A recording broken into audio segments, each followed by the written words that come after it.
Bismillahirrahmanirrahim. Assalamualaikum warahmatullahi wabarakatuh.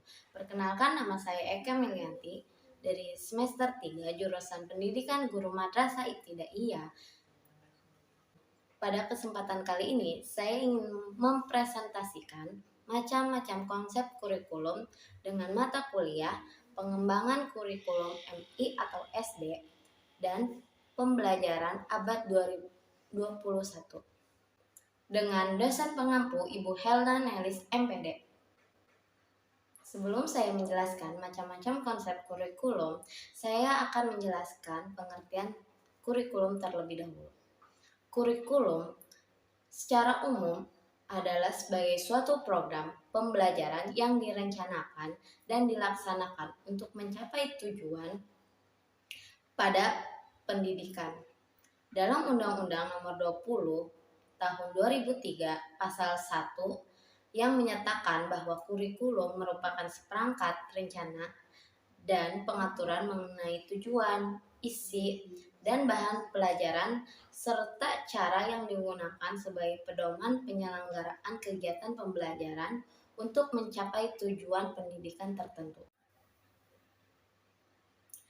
Karena kurikulum sendiri menjadi acuan dalam proses pelaksanaan pembelajaran, sehingga kurikulum menjadi program pendidikan yang dirancang untuk mencapai tujuan pendidikan yang diharapkan.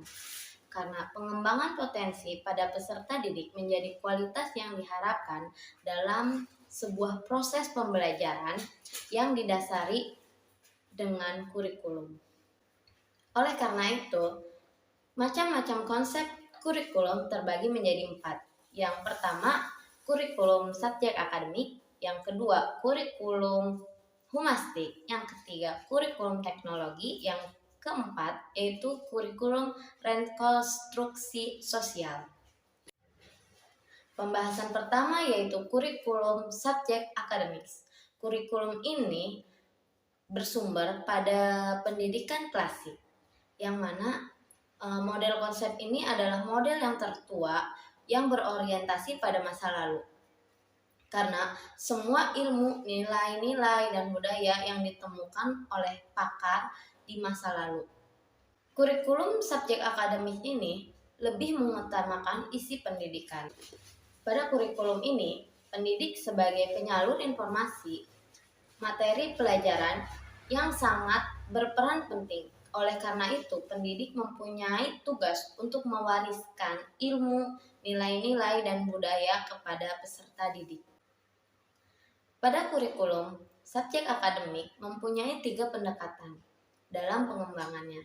Pendekatan pertama yaitu struktur pengetahuan, yang mana dalam hal ini setiap peserta didik tidak hanya mengingat setiap materi pelajaran saja.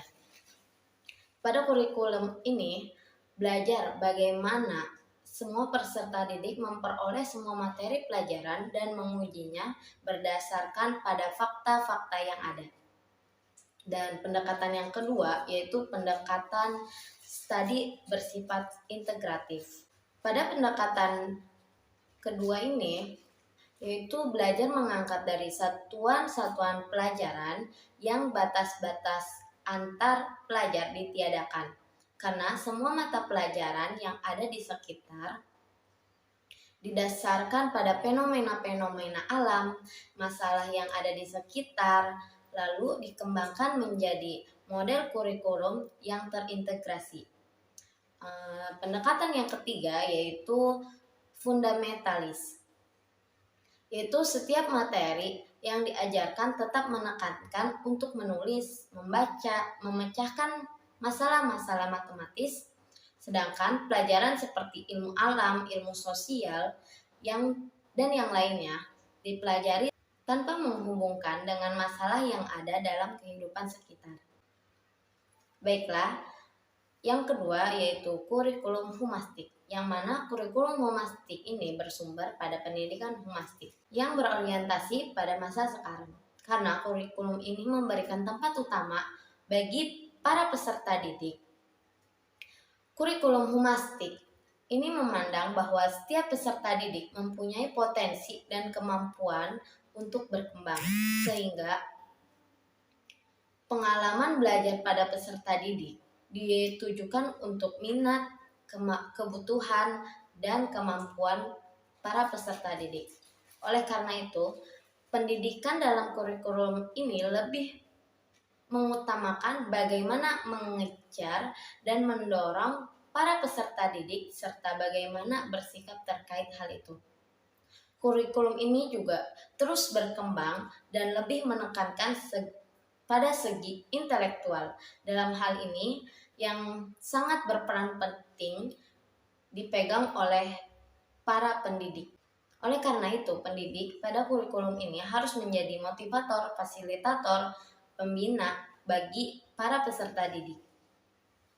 Karena sesuai dengan konsep yang dituntun, kurikulum ini menekankan integrasi, yaitu kesatuan perilaku, bukan hanya yang bersifat intelektual, tetapi juga emosional dan tindakan. Kurikulum yang ketiga yaitu kurikulum teknologi, yang mana kurikulum teknologi ini bersumber pada pendidikan teknologi.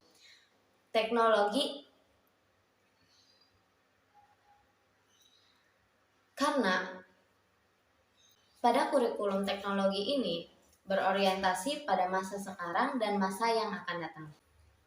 Pada kurikulum ini juga, peserta didik ditekankan untuk menguasai kompetensi. Mana kurikulum ini diarahkan bukan pada pemeliharaan dan pengawasan ilmu saja, tetapi pada penguasaan kompetensi. Oleh karenanya, pendidik tidak begitu dominan pada kurikulum ini. Pada kurikulum ini lebih dominan pada sistem, karena kurikulum ini berbasis pada teknologi. Dan konsep kurikulum yang terakhir itu yaitu kurikulum rekonstruksi sosial, yang mana kurikulum ini bersumber pada pendidikan instruksional yang beranggapan bahwa kurikulum ini menganggap manusia sebagai makhluk sosial, sehingga kurikulum ini menekankan pada permasalahan-permasalahan yang dihadapi dalam kehidupan bermasyarakat. Pada kurikulum ini juga menekankan pada interaksi antara pendidik dan peserta didik, antara peserta didik dan peserta didik, dan peserta didik dengan masyarakat ataupun dengan lingkungan sekitarnya, serta sumber belajar lainnya.